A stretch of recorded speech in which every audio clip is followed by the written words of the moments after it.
Alors, dans le cadre de la journée Data Center 2022, nous recevons Eric Arbaretaz. Eric qui va se présenter et qui représente en particulier une organisation dont il est l'un des cofondateurs, qui est Data Center en transition. Alors, Eric, si tu peux nous dire qui tu es et ce qu'est Data Center en transition. Bonjour, donc je suis Eric Arbaretaz, effectivement aujourd'hui directeur technique de Nation Data Center et un des fondateurs du Data Center en transition, du think tank. Il s'agit d'un think tank, une structure en fait qui regroupe une trentaine de sociétés aujourd'hui, avec aussi bien des fournisseurs de technologies, des utilisateurs, des propriétaires de data centers et des utilisateurs de data centers. L'objectif de ce think tank, en fait, c'est de penser au futur du data center et notamment comment le data center doit se transformer par rapport à tous les enjeux nouveaux et futurs de cette industrie. Alors, comment fonctionne ce think tank et quelles sont ses préoccupations? J'imagine qu'il y a des groupes de travail. Quels sont-ils? Alors, tout à fait. Alors, une des préoccupations majeures du think tank, c'est la transition énergétique. Et donc, on s'est réunis à minimum une fois par mois, donc en session plénière. Malheureusement, ça a été trop souvent depuis quelques mois sous forme virtuelle et on espère reprendre sous forme physique. Et en parallèle de ces réunions mensuelles, il y a des groupes de travail qui sont lancés avec des rendus qui ont lieu pendant des événements. Alors, par exemple, prochainement, à Porte de Versailles, le groupe de travail pourra se réunir et parler de nos avancées. Dans les deux groupes de travaux qui sont lancés actuellement, il y a un groupe de travail sur l'hydrogène et un groupe de travail sur la récupération de la chaleur fatale issue du data center. Alors, Eric, tu es un observateur aguerri dans le domaine et reconnu dans le domaine du data center.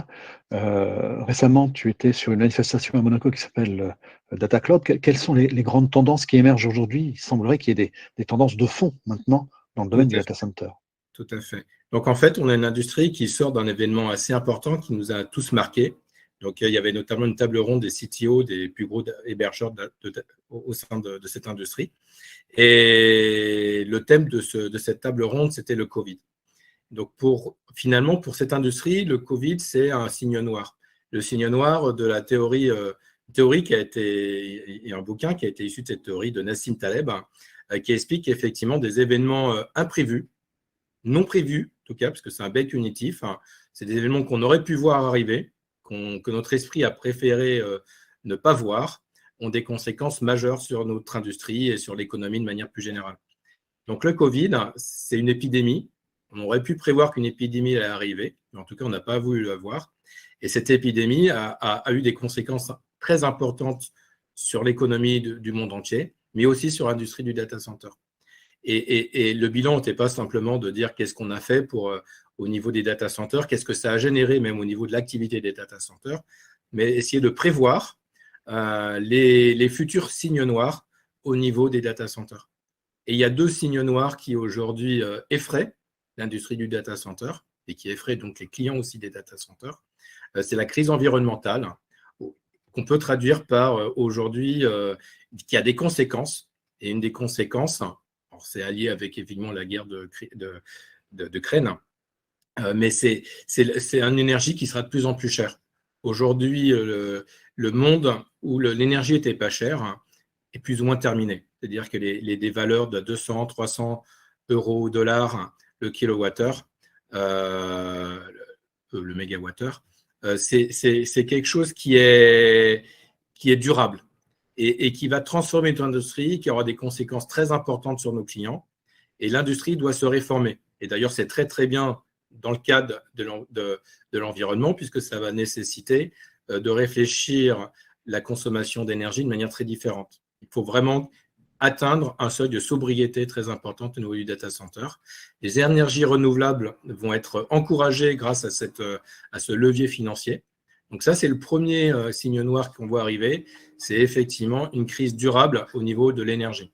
Et la seconde crise qu'on voit arriver, c'est le risque cyber, avec des attaques physiques. Vous savez ce que c'est qu'un data center sans fibre optique? C'est rien. Et il y a 2 semaines, il y a eu des attaques majeures sur le réseau de fibre optique français. On envisage, dans le cadre effectivement de conflits internationaux, des coupures des fibres optiques entre les continents, entre les pays. Et ça va pareil chambouler notre industrie. L'industrie des data centers avec d'énormes data centers très concentrés, c'est également un monde qui risque de se terminer. Et ça va aller vers beaucoup plus de data centers, beaucoup plus répartis sur le territoire français. Alors, ça va très, très bien aussi avec l'ambition qui est du groupe de travail, qui est de construire un monde de data centers beaucoup plus vertueux au niveau environnemental.